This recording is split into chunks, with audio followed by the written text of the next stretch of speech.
आज हम लोग स्ट्रेट लाइन का लास्ट पार्ट करने वाले हैं, जिसमें दो लाइंस के बीच में शॉर्टेस्ट डिस्टेंस कैसे निकाला जाता है। Shortest distance between two straight lines बोल सकता है, shortest distance between two skew lines बोल सकता है, स्क्यू लाइंस। ठीक है, इसमें भी यही चीज होता है। पूरा में वही फॉर्मूला होगा जो अभी हम लोग सीखेंगे। गाइस, इसके लिए जो फॉर्मूला है, दो लाइन के बीच में शॉर्टेस्ट डिस्टेंस, देखो कार्टेशियन फॉर्म और वेक्टर फॉर्म दोनों के लिए ही अलग अलग तरीका है निकालने के लिए, दोनों का अपना अपना फॉर्मूला है। लेकिन पर्सनली मेरा यही एडवाइस रहेगा कि आप लोग सिर्फ और सिर्फ एक ही फॉर्मूला यूज करो, जिससे आपका आंसर जल्दी आ जाए। और क्योंकि ये डिस्टेंस है, तो डिस्टेंस तो वेक्टर और कार्टेशियन होता नहीं है, डिस्टेंस तो एक नंबर होगा, है ना। तो डिस्टेंस के लिए आपको कोई एक मतलब वेक्टर या दोनों ही लर्न करना है ऐसा नहीं है। आप सिर्फ वेक्टर रखोगे तो भी आपका काम बन जाएगा। ठीक है, वेक्टर वाला जो डिस्टेंस निकालने का तरीका है गाइस, यहाँ से इसका डिस्टेंस निकालने का जो तरीका है हमारा, वो है मॉड्यूलस। ठीक है, डिस्टेंस से अगर वो नेगेटिव आता है बाई चांस, तो आपको पॉजिटिव लेना है। b1 cross b2 into a2 minus a1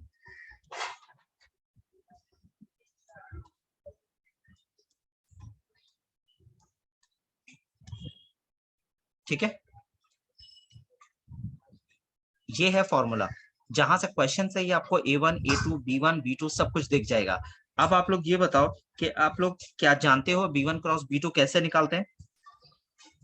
अगर मेरा वेक्टर्स वाला वीडियो देखा होगा तो वहां पे मैंने बताया है कि b1 क्रॉस b2 कैसे निकालते हैं। ठीक है, यही फॉर्मूला आप लोग याद रखो। ये distance between two non parallel lines है, बाय द वे। सॉरी, हाँ, टू नॉन पैरेलल लाइंस है। पैरेलल लाइंस है कि नहीं ये कैसे पता चलता है गाइस, अगर दोनों ही लाइन का ये डीआरएस अगर इक्वल है तो वो पैरेलल लाइन होता है, याद है। दो लाइन का डीआरएस अगर इक्वल होता है तो वो क्या होता है, वो पैरेलल कहलाता है। तो ये नॉन पैरेलल है। एक पैरेलल के लिए भी फॉर्मूला है। मान लो कि दोनों का दोनों line, in case of parallel line, in case of parallel lines, तो पैरेलल लाइंस में क्या करते हैं, पैरेलल लाइंस का इक्वेशन कैसा होता है गाइस। पैरेलल लाइंस का इक्वेशन होगा, ये दोनों का जो बी वाला पार्ट है वो दोनों ही सेम होगा। ठीक है, ये दोनों ही सेम होगा।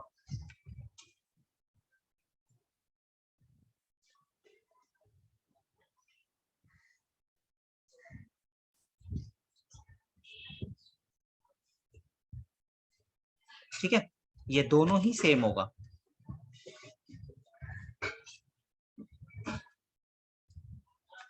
तो इस केस में हमारा फॉर्मूला क्या हो जाता है, अगर दोनों लाइन पैरेलल है, तो इस केस में आपका जो शॉर्टेस्ट डिस्टेंस होगा वो हो जाएगा modulus of a2 minus a1 cross b vector, क्योंकि इसमें दोनों में भी बी सेम है, divided by magnitude of b vector. तो अगर आपको कार्टेशियन में भी इक्वेशन दिया हुआ है तो बेटर ये होगा कि आप इसको वेक्टर में कन्वर्ट करें और फिर उसके बाद डिस्टेंस निकालें। जैसे यहाँ पे पहला सवाल है, यहाँ पे अगर आप देखोगे तो आपका a1 क्या है, आपका a1 है 4i माइनस जे, आपका b1 है i plus 2j minus 3k, आपका a2 है i minus j plus 2k,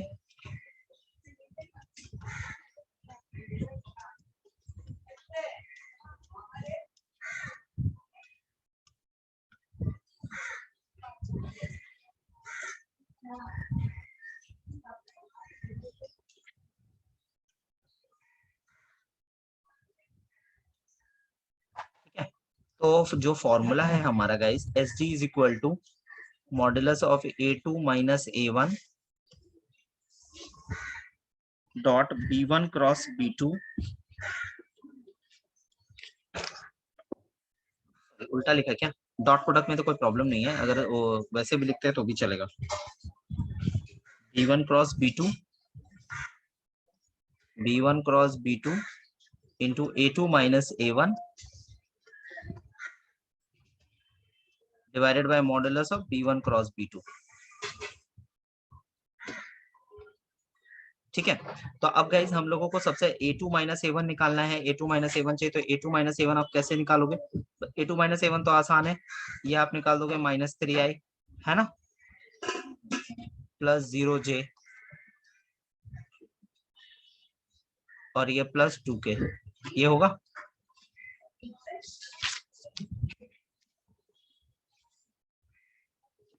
ये हो गया हमारा A2 माइनस A1, है ना। ओके, उसके बाद हमें क्या करना है, हमें निकालना है B1 क्रॉस B2।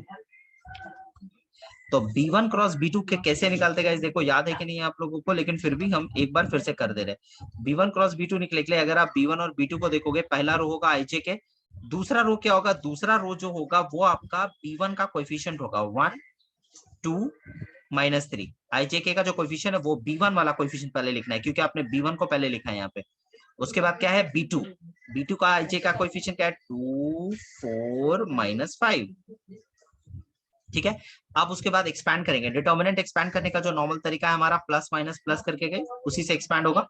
आई लिखेंगे -10 plus 12, this into this minus this into this, जैसे डिटर्मिनेंट नॉर्मली एक्सपैंड करते हैं। जे, ये कितना होगा गाइस, ये छुपेगा -5 प्लस 6 प्लस के, ये हो गया 4 -4। ठीक है, तो यहाँ पे क्या हो गया, ये है, यहाँ पे अगर देखोगे आप तो यहाँ पे आपको मिला है 2i, ये हो गया -j, और ये हो गया आपका 0k, राइट, ये होगा। ओके, आप साथ ही साथ देखो, आपको मॉडुलस ऑफ ये भी चाहिए होता है, मतलब उसका मैग्नीट्यूड भी चाहिए होता है। तो अगर मैं उसका मैग्नीट्यूड निकालूं, यहाँ पे अगर मैं B1 क्रॉस B2 का मैग्नीट्यूड निकालूं तो क्या होगा सर, रूट ओवर 5 हाँ हाँ, √5 होगा, +1, ये होगा √5। अब गाइस बस इतना करना है, आपको सारा वैल्यूज को यहाँ पे डालना है। ठीक है, तो सारा वैल्यूज को अगर आप डालोगे यहाँ पे तो आपको क्या मिलेगा फाइनली, सारे वैल्यूज को वहां पे प्लेस करो। Sir 6√5 units. इन दोनों का मल्टीप्लीकेशन होगा गाइस, B1 क्रॉस B2 और A2 माइनस A1 का मल्टीप्लीकेशन भी करना है हम लोगों को। एक मिनट, उसको भी कर ही लेते हैं। B1 cross B2 dot A2 minus A1 करना है, तो A2 माइनस A1 करना है। तो B1 क्रॉस B2 का क्या मतलब होता है, इसका मतलब है 2i minus j plus 0k, और A2 माइनस A1 कितना लाया हम लोगों ने, -3i plus 0j plus 2k। ठीक है, तो ये कितना हो गया 6 -6, ये 0 6 ही बचेगा, -6, राइट। आप सारे वैल्यूज को यहाँ पे डालो। तो B1 क्रॉस B2 है, अब ये आ गया आपका, यहाँ मॉड है, ये -6 ऊपर न्यूमरेटर में, और नीचे डिनोमिनेटर में कितना है हमारा इसका मॉड, √5 ना, क्योंकि मॉड लगा है, ये डिस्टेंस पॉजिटिव होगा, तो आपका आंसर हो जाएगा 6/√5, ये आपका आंसर। क्या चीज, √5 कैसे आया, √5 B1 क्रॉस B2 का मैग्नीट्यूड, B1 क्रॉस B2 ये है देख, तो इसका मैग्नीट्यूड लेंगे तो क्या ये नहीं आएगा,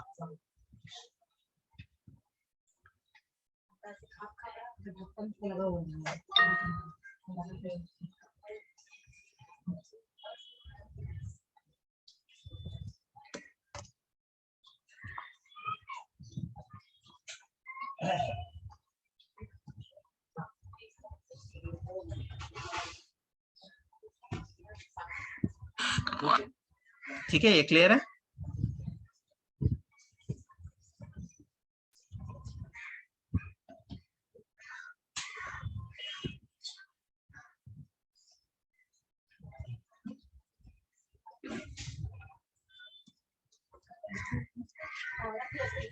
ठीक है, यहां तक क्लियर है, अब समझ आया अनिकेत, अनिकेत क्या बोला वो, निश्चय क्या बोल रहा है वो? सो मैग्नीट्यूड पूछ रहे, क्लियर नहीं आया बात। वो वेक्टर नहीं, वो वेक्टर्स का वीडियो देखा नहीं। इधर देख, अगर ऐसा एक वेक्टर है, अगर ये वेक्टर है और अगर हम बोले इसका मैग्नीट्यूड निकालो, तो इसका मैग्नीट्यूड का मतलब होता है √x² + y² + z²। अब समझा? तो b1 क्रॉस b2 का अगर मैग्नीट्यूड निकाल रहे, तो b1 क्रॉस b2 का ijk का कोएफिशिएंट का स्क्वायर का सम होगा। देख इधर, अब क्लियर है? अब समझ आया किसे निकाला मैग्नीट्यूड? ओके। फिर उसके बाद ये दूसरा सम, गाइस जैसे मैंने बोला कि आप लोग वेक्टर में ही रखो, ज्यादा अच्छा होगा आप लोगों के लिए। तो आप ये एक्सप्रेशन को पहले वेक्टर में कन्वर्ट कर दो। पहला जो इक्वेशन जो आपका फॉर्म होगा, ये क्या हो जाएगा, i 2j + 3k plus lambda 2i + 3j + 4k। उसके बाद दूसरा लाइन जब आप वेक्टर में कन्वर्ट करोगे, तो ये क्या हो जाएगा, ये हो जाएगा 2i + 4j + 5k plus lambda mu 3i + 4j + 5k। ये क्लियर है? अब यहाँ पे a1 क्या है आपका, a1 वेक्टर है आपका i + 2j + 3k, और b1 है आपका 2i + 3j + 4k। a2 है आपका 2i + 4j + 5k, और b2 है तुम्हारा 3i + 4j + 5k। ठीक है? उसके बाद हम लोगों को निकालना होता है a2 - a1। 2 - 1 is i, 4 - 2 is 2j, और 5 - 3 is 2k। ठीक है? b1 क्रॉस b2 निकालना होता है हमें, तो b1 क्रॉस b2 का भी वही सेम प्रोसीजर होगा, i j k। ठीक है? b1 i j k। तो b1 का कोएफिशिएंट क्या है, b1 का कोएफिशिएंट है 2 3 4, b2 का कोएफिशिएंट है 3 4 5। ठीक है? इसको एक्सपैंड करना होगा, i ये करोगे तो कितना होगा, 15 - 16 -1 -j। फिर उसके बाद क्या होगा, इसको करोगे तो 10 - 12 - 2 + k। ये कितना हो गया, 4 2 8, 8 - 9 - 1। तो अल्टीमेटली ये क्या वेक्टर आया, -i + 2j - k। ये आएगा b1 क्रॉस b2, यही आएगा। हाँ सर। फिर उसके बाद हम लोगों को क्या चाहिए था, फॉर्मूला के अकॉर्डिंग b1 क्रॉस b2 और a2 - a1 का डॉट प्रोडक्ट। तो इन दोनों का डॉट प्रोडक्ट करोगे तो क्या हो गया, इसका और इसका डॉट प्रोडक्ट करोगे तो क्या होगा, -1 + 4 - 2। कितना हुआ ultimately, 4 - 3 that is equal to 1। ठीक है? हाँ सर। क्लियर है? ओके फाइन, ठीक है। अब उसके बाद सब कुछ फॉर्मूला में, और हम लोग को सॉरी, हम लोगों को मॉडल इसका मैग्नीट्यूड भी चाहिए होता है। अनिकेत अब समझ आया मैग्नीट्यूड कैसे निकाल रहे हैं, क्रॉस प्रोडक्ट कैसे निकाल रहे हैं? 1 + 4 + 1। अनिकेत लग रहा है वेक्टर्स का वीडियो देखा नहीं है, इसीलिए वो ये क्वेश्चन पूछा है।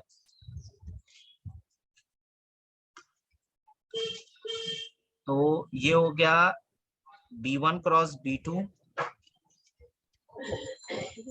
into a2 - a1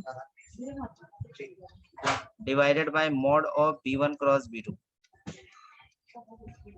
का मैग्नीट्यूड। तो b1 क्रॉस b2 कितना आया, √6। a2 - a1 कितना आया, 1। और b1 क्रॉस b2 का मैग्नीट्यूड है, सॉरी ये कितना, सॉरी ये आया है 1 और ये आया है √6, है ना? तो आंसर हो गया 1/√6। क्लियर है? हाँ सर। ओके। इसके के बाद वाला सम को देखो, ये जो ना पार्ट 1 में है, यहाँ लिखा है by computing the shortest distance determine the following pairs of line intersect और नॉट। पहले तो शॉर्टेस्ट डिस्टेंस निकालने को बोला है। तो गाइज अगर दोनों का देखो शॉर्टेस्ट, पहले तो शॉर्टेस्ट डिस्टेंस जैसे हम लोग नॉर्मल फॉर्मूला से निकालते हैं वैसे फॉर्मूला से निकालोगे, ठीक है। लेकिन ये इंटरसेक्ट किया है कि नहीं किया है, ये चीज का पता कैसे चलता है गाइज? हमेशा ध्यान रखना, अगर आपको शॉर्टेस्ट डिस्टेंस के हेल्प से बताने को बोल रहा है कि ये इंटरसेक्ट कर रहा है कि नहीं कर रहा है, तो हमेशा ध्यान रखना ये जो हम लोग कंडीशन निकालते हैं ना, ये वाला B1 cross B2 into A2 minus A1, ये कंडीशन निकालते हैं ना, ये अगर नॉट इक्वल टू 0 है, अगर ये नॉट इक्वल टू 0 है, तो फिर इसका मतलब है कि दे डू नॉट इंटरसेक्ट। याद रहेगा, ठीक है। अगर ये नॉट इक्वल टू 0 है तो गिवन लाइंस जो है वो इंटरसेक्ट नहीं करता है एक दूसरे को बीच में, क्योंकि अगर इंटरसेक्ट करेगा तो शॉर्टेस्ट डिस्टेंस 0 होगा ना। बात समझ रहे हो? अगर एक दूसरे को कट कर दिया तो शॉर्टेस्ट डिस्टेंस तो 0 हो गया फिर।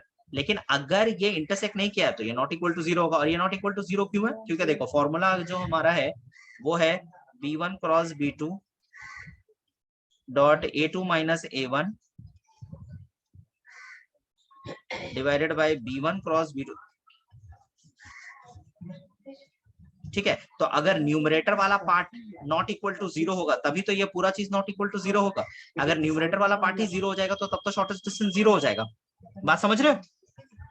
ये तो न्यूमरेटर है ना इसका, अगर न्यूमरेटर 0 आ गया तो शॉर्टेस्ट डिस्टेंस 0, और जैसे ही अगर शॉर्टेस्ट डिस्टेंस 0 आता है तो इसका मतलब वो इंटरसेक्ट किया है, और शॉर्टेस्ट डिस्टेंस अगर 0 नहीं आता तो मतलब वो इंटरसेक्ट नहीं किया। बात समझ आया? तो वो तो आप लोगों को इसको निकाल के ही पता चल जाएगा। बुक में जो आंसर लिखा है हम उसके हिसाब से बोल दे रहे। पहला वाला जो है ये डू नॉट इंटरसेक्ट करेगा, ठीक है। यहाँ आपको शॉर्टेस्ट डिस्टेंस निकालने को नहीं बोला बाय द वे, आप इस चीज को समझ लो। आपसे सिर्फ पूछ रहा है शॉर्टेस्ट डिस्टेंस के हेल्प से आप डिटरमाइन कीजिए कि ये इंटरसेक्ट करता है कि नहीं करता है। इंटरसेक्ट करता है कि नहीं करता है, 2 लाइन वो ऑलरेडी हम लोगों ने लास्ट डे सीखा है। 2 लाइन दिया रहता है तो इंटरसेक्ट कैसे करता है ये हम लोगों ने सीख लिया। लेकिन अगर आपको क्वेश्चन में ये बोलता है कि शॉर्टेस्ट डिस्टेंस का मेथड यूज करके आप बताओ कि ये इंटरसेक्ट करता है कि नहीं करता, तो फिर आपको ये करना होगा। बात समझ आ रहा है? ये इंटरसेक्ट नहीं करता है और ये जो है ये भी इंटरसेक्ट नहीं करेगा, ठीक है। दोनों में ही इसका जो वैल्यू है वो नॉट इक्वल टू 0 आएगा, ठीक है। ये आप लोग कर लेना, सिर्फ आपको यही चेक करना है। अगर ये नॉट इक्वल टू 0 तो डू नॉट इंटरसेक्ट, और अगर इक्वल टू 0 है तो इंटरसेक्ट, ठीक है। अब इसके बाद क्या है गाइस, अगर मैं एक ऐसे जैसे पैरेलल वाला कोई सम यहाँ पे नहीं दिख रहा है, राइट, पैरेलल का कोई सम हम लोगों ने डील नहीं किया उसके साथ। अगर मैं एक सम लिखूं आप लोगों के लिए, मान लो 2 इक्वेशन है, r is equal to i plus 2j plus 3k plus lambda into 2i plus 3j plus 4k, और दूसरा लाइन है 2i plus 4j plus 5k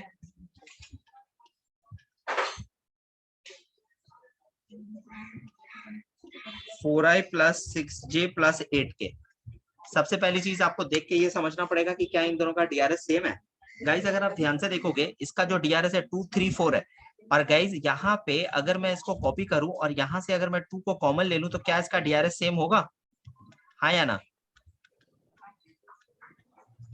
क्या ये डीआरएस वाला पोर्शन इन दोनों का सेम है? तो इससे अब आप बोलोगे यहाँ पे ये 2 से कुछ प्रॉब्लम तो नहीं होगा। मेरे भाई म्यू कांस्टेंट होता है तो 2 म्यू भी कांस्टेंट होगा, उससे आपको कोई लेना देना नहीं है। आप सिर्फ ये देखो कि ये दोनों आपका सेम है कि नहीं है। तो गाइस यहाँ पे क्या समझ आया, ये दोनों लाइन पैरेलल है, तो थोड़ा ध्यान से पैरेलल का फॉर्मूला बदल जाता है। तो यहाँ पे क्या हो गया, ये वाला आपका i, ये आपका 2j और ये आपका 3k, a1 है, a2 है आपका 2i plus 4j plus 5k, ठीक है। और b जो है वो दोनों में जो सेम है b वही हम लोग यहाँ पे लेंगे। ये क्लियर है? ठीक है। अब इसमें क्या था फॉर्मूला, अगर हम लोग इसको पैरेलल वाला करेंगे तो क्या हो जाएगा, यहाँ पे शॉर्टेस्ट डिस्टेंस का फॉर्मूला क्या हो जाएगा, a2 माइनस a1 .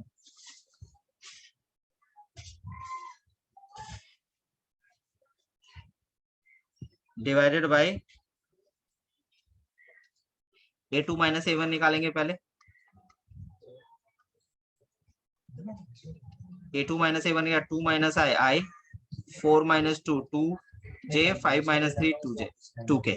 ठीक है, a2 माइनस a1 आ गया। इसको किसके साथ क्रॉस करना है गाइस? b के साथ क्रॉस करना है हम लोगों को। ठीक है, या तो अगर हम लोग a2 minus a1 cross b अगर किया तो क्या आएगा गाइस? यहाँ पे i j k a2 minus a1 पहले लिखा है तो a2 माइनस a1 का कोएफिशिएंट लिखेंगे 1 2 2 और b का कोएफिशिएंट क्या हो जाएगा? 2 3 4। अगर i मैं बोलूं i वेक्टर तो ये कितना है? 8 2 4 8 माइनस 6 2। j अगर मैं बोलूं तो ये गया 4 माइनस 4 ये हो गया 0 और k वाला हो गया आपका 3 माइनस 4 माइनस 1। क्लियर है ना? ओके, तो इसका क्रॉस कर दिया हम लोगों ने इसको। तो क्रॉस करेंगे तो आप क्या ये क्रॉस वाला वेक्टर को यहाँ पुट करोगे? ऑब्वियसली नहीं, हम लोग तो यहाँ मैग्नीट्यूड मतलब एक डिस्टेंस निकालने का कोशिश कर रहे हैं, राइट? तो यहाँ पे ये, लेकिन ये जो a2 minus a1 cross b आया है ये तो एक वेक्टर है, तो वेक्टर से डिस्टेंस तो निकलेगा नहीं ना, तो हमें इसका भी मैग्नीट्यूड लेना पड़ता है। किसका magnitude? a2 minus a1 cross b। इसका अगर तो मैग्नीट्यूड निकालोगे तो ये हो गया 4 plus 0 plus 1 that is equal to √5। Okay, और b का क्या हो गया? और फिर b का क्या हो गया? 29 का क्या होगा? root over 29। b का √29। इसका ये निकाल देंगे मॉड यहाँ पे। b का हो जाएगा आपका √29 बोला ना, 4 प्लस 9 प्लस 4 प्लस 9 प्लस 16 है ना, 25 √29। हाँ, ये √20 सारा वैल्यू इसको पुट करेंगे, ये हो गया √5 और नीचे हो गया आपका √29। क्लियर है? ये आपका हो गया shortest distance in case of parallel line. ठीक है, ये आपका हो चुका है पूरे तरह से स्ट्रेट लाइंस कंप्लीट, और स्ट्रेट लाइंस में कुछ भी नहीं है। ठीक है, आप लोग इस वीडियो को एक बार फिर से पूरा का पूरा जो इसका सीरीज था स्ट्रेट लाइंस का इंक्लूडिंग डीआरएस एंड डीसीएस, इसको दोबारा से देखो ठीक से। ठीक है, कोई भी प्रॉब्लम हो तो कमेंट करो, और नेक्स्ट क्लास से हम लोग प्लेन्स स्टार्ट करेंगे। ठीक है।